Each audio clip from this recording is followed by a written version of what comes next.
Good morning class. BA part third, paper first, पाश्चात्य प्रतिनिधि राजनीतिक विचारक, यूनिट सेकंड, चैप्टर हमारा मैकियावेली चल रहा है, जिसके अंतर्गत आज के लेक्चर का टॉपिक है मैकियावेली, आधुनिक युग का जनक। राजनीतिक दर्शन में मैकियावेली को अपने युग का शिशु भी कहा जाता है और आधुनिक युग का प्रथम विचारक भी। मैकियावेली ने अपने चिंतन द्वारा मध्ययुगीन विचारधारा का अंत करके आधुनिक युग के आगमन का मार्ग प्रशस्त किया। साथ ही उसके चिंतन में अनेक ऐसे तत्व बीज रूप में दिखाई देते हैं जो आधुनिक राजनीतिक चिंतन की प्रमुख विशेषताएं मानी जाती है। इस रूप में उसे आधुनिक राजनीतिक चिंतन का जनक भी कहा जाता है। डनिंग के शब्दों में यह कहना उतना ही सही है कि वह मध्ययुग का अंत करता है जितना कि यह कहना कि वह आधुनिक युग की शुरुआत करता है। अब देखते हैं मैकियावेली के चिंतन की वो विशेषताएं जिनके कारण उसे आधुनिक युग का जनक अथवा प्रथम विचारक माना जाता है। फर्स्ट पॉइंट है यथार्थवादी एवं बुद्धिवादी दृष्टिकोण। आधुनिक राजनीतिक चिंतन का एक प्रमुख लक्षण या विशेषता यथार्थवादी एवं बुद्धिवादी दृष्टिकोण को अपनाना है। मैकियावेली के राजनीतिक चिंतन में यह दृष्टिकोण पर्याप्त मात्रा में दिखाई देता है। उसके ग्रंथ डिस्कोर्सेस ऑन लिवी तथा प्रिंस दोनों ही यथार्थवादी व बुद्धिवादी दृष्टिकोण से लिखे गए हैं। मैकियावेली अपने युग के पुनर्जागरण आंदोलन से अत्यधिक प्रभावित था, जो मनुष्य एवं उसकी समस्याओं को बुद्धि, विवेक, तर्क और यथार्थ के आधार पर समझने पर बल देता था। मैकियावेली ने इस दृष्टिकोण को अपनाते हुए ही पारलौकिक जीवन के स्थान पर मनुष्य के लौकिक जीवन को ही महत्वपूर्ण माना। उसने धार्मिक विश्वास की उपेक्षा करते हुए भौतिक सत्य को ही स्वीकारणीय माना है। सेकंड पॉइंट है मनोवैज्ञानिक दृष्टिकोण। आधुनिक राजनीतिक चिंतन में मनोवैज्ञानिक दृष्टिकोण का विशेष रूप से महत्व है। इस दृष्टिकोण का प्रारंभ मैकियावेली के चिंतन में दिखाई देता है।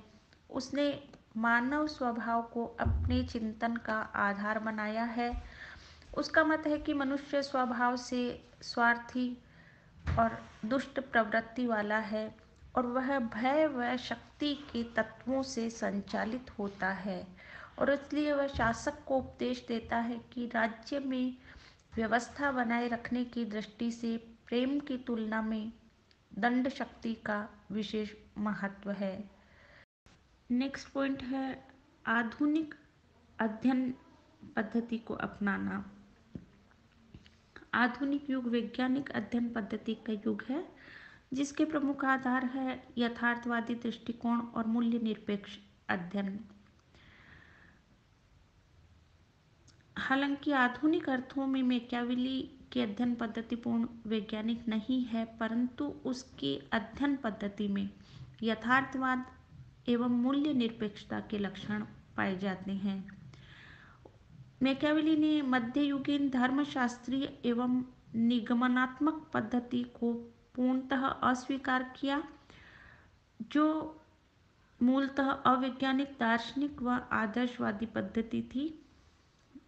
उसने उसके स्थान पर अपने अध्ययन के लिए आगमनात्मक पद्धति को इन रूपों के साथ अपनाया: ऐतिहासिक पद्धति, पर्यवेक्षणात्मक पद्धति, तुलनात्मक पद्धति, यथार्थवादी तथा वैज्ञानिक पद्धति। हालांकि इन पद्धतियों को पूर्ण शुद्धता के साथ नहीं अपनाया है, परंतु उसका महत्व यह है कि वह प्रथम आधुनिक विचारक है जिसने वैज्ञानिक पद्धति की शुरुआत की और तभी वर्तमान काल तक इस पद्धति का पूर्ण विकास संभव हुआ है। नेक्स्ट पॉइंट है राजनीति का धर्म और नैतिकता से पृथक्करण। मैकियावेली को आधुनिक युग का जनक कहने का सबसे प्रमुख कारण उसके द्वारा राजनीति का धर्म और नैतिकता से किया गया पृथक्करण ही है। मध्य युग के समस्त राजनीतिक दर्शन में धर्म राजनीति पर हावी रहा और नैतिकता तथा धर्म के नाम पर राजनीतिक संस्थाओं का विकास अवरुद्ध रहा। मध्य युग के अंत में राजनीति को धर्म से पृथक करने की आवश्यकता अनुभव की जा रही थी। इस संबंध में पर्याप्त साहस का परिचय देते हुए मैकियावेली ने ही सर्वप्रथम निर्भीकता और स्पष्टवादिता के साथ घोषणा की कि राजनीति का धर्म और नैतिकता से कोई संबंध नहीं है और राजनीतिक लक्ष्यों की प्राप्ति के लिए आवश्यकता अनुसार उचित अनुचित सभी प्रकार के साधन अपनाए जा सकते हैं। मैकियावेली के अनुसार राज्य एक लौकिक संस्था है और उसके कार्य तथा उद्देश्य भी लौकिक श्रेणी के हैं। राज्य का धर्म अथवा नैतिकता से कोई संबंध नहीं है, इनका संबंध व्यक्ति के व्यक्तिगत जीवन से है। विचारक कोकर के अनुसार मैकियावेली को प्रथम आधुनिक राजनीतिक चिंतक कहने का एक प्रमुख कारण उसकी धर्म व नैतिकता के प्रति उदासीनता तथा उसके द्वारा इनके स्थान पर केवल लौकिक अनुभव और मानवीय विवेक को महत्व दिया जाना है। नेक्स्ट पॉइंट है राज्य की प्रभुसत्ता का पोषक। यद्यपि मैकियावेली ने अपने बाद के राज्यशास्त्रियों की भांति संप्रभुता के सिद्धांत का प्रतिपादन नहीं किया है, नहीं उसकी कोई परिभाषा दी है, पर राज्य को सर्वोपरि संस्था माना है जिसकी अधीनता में सभी व्यक्ति और संस्थाएं रहती है। उसका यह मत है कि राज्य में एक ऐसी केंद्रीय सत्ता होनी चाहिए जो इस कार्य को सुचारू रूप से कर सके। सेबाइन के अनुसार सर्वोच्च राजनीतिक संस्था के रूप में राज्य शब्द का प्रयोग आधुनिक भाषाओं में उसी की रचनाओं से शुरू हुआ। मैकियावेली के समय से ही राज्य संप्रभु कहा जाने लगा और बाद में संप्रभुता का सिद्धांत प्रतिपादित कर दिया गया। मैकियावेली ने संप्रभुता शब्द का प्रयोग भले ही नहीं किया हो, पर उन्होंने व्यवहार में राज्य की संप्रभुता को पूर्ण अर्थ प्रदान किए हैं। नेक्स्ट पॉइंट है शक्ति की राजनीति का जनक। आधुनिक युग को शक्ति की राजनीति का युग माना जाता है, परंतु इस दृष्टिकोण को सर्वप्रथम प्रस्तुत करने वाला विचारक मैकियावेली ही है। उसने राज्य में सर्वोच्च केंद्रीय सत्ता की स्थापना पर बल देते हुए शक्ति के महत्व को स्वीकारा है। मैकियावेली ने शक्ति को साध्य और साधन दोनों ही रूपों में स्वीकारा है तथा शक्ति का औचित्य स्वयं शक्ति है। उसकी शक्ति की धारणा नैतिकता, धर्म आदि की मर्यादाओं को स्वीकार नहीं करती। मैक्सी के अनुसार इस संबंध में यथार्थवादी दृष्टिकोण अपनाने वाला वह प्रथम विचारक था। आधुनिक युग में जिन राजनीतिक एवं कूटनीतिक दांवपेच तथा छल कपट का प्रयोग किया जाता है, औपचारिक एवं स्पष्ट रूप से इन साधनों के प्रयोग का समर्थन मैकियावेली ने ही किया। नेक्स्ट पॉइंट है राष्ट्र राज्य का समर्थन। आधुनिक युग में राष्ट्रीय राज्य 18वीं सदी की देन माना जाता है, परंतु मैकियावेली ने 16वीं सदी में ही ऐसे विचार प्रकट किए जो राष्ट्रीय राज्य की धारणा को बीज रूप में प्रस्तुत करते हैं। उसने स्पष्ट रूप से यह बताया कि राज्य के संगठन का आधार धर्म नहीं हो सकता है, अपितु उसके संगठन का आधार नस्ल, भाषा, संस्कृति, भूगोल आदि की एकता ही हो सकती है।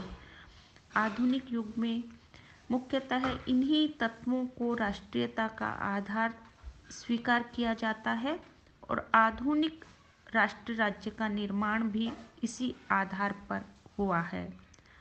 नेक्स्ट पॉइंट है साम्राज्यवाद का समर्थन। द्वितीय विश्व युद्ध के पहले तक आधुनिक युग में साम्राज्यवाद एक लोकप्रिय विचारधारा रही है। अनेक पश्चिमी विचारकों ने इसके समर्थन में कई तर्क प्रस्तुत किए हैं, परंतु साम्राज्यवाद को राज्य का एक स्वाभाविक लक्षण बताने का सर्वप्रथम श्रेय मैकियावेली को ही जाता है।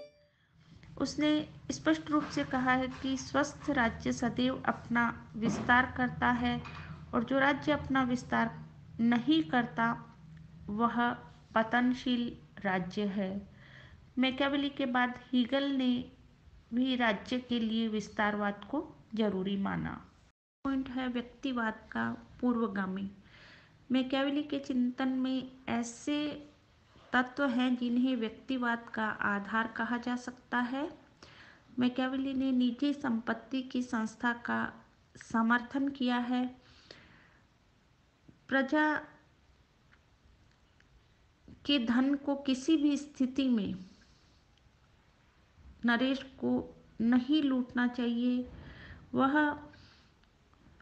व्यक्ति के स्वभाव में संपत्ति के अर्जन की प्रबल इच्छा और अत्यधिक प्रेम को देखते हुए कहता है कि बुद्धिमान शासक व्यक्ति की हत्या भले ही कर दे पर उसकी संपत्ति को न लूटे।